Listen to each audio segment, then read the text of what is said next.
જેવાલા પણ એવા પ્રેમમાં ડૂબેલા છે કે જ્યાં અહંકાર નથી, કોઈ અપેક્ષા નથી, કોઈ કામના નથી વાલા, કેવલ પ્રેમ, કેવલ મહિમા પ્રેમનો છે.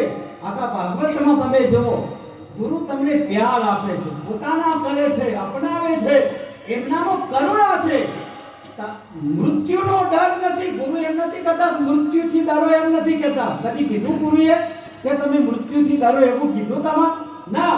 તો ગુરુએ તમને એમ કીધું કે મૃત્યુનો ડર ના રાખો, પણ તમારું જીવન વ્યર્થ ન જાય એનો જરૂર ડર રાખો.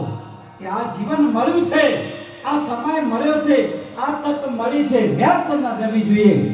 એક જ વખત જિંદગી મળે, ફરી ફરી મળતી હોય તો હાથ ઊંચો કરો. ફરી ફરી જો આ જિંદગી મળતી હોય તો હાથ ઊંચો કરો વાલા. મળે જ નહીં. આ મોકો, આ લાભ, આ અમૂલ્ય લાભ છે. અને કબીર સાહેબ એવા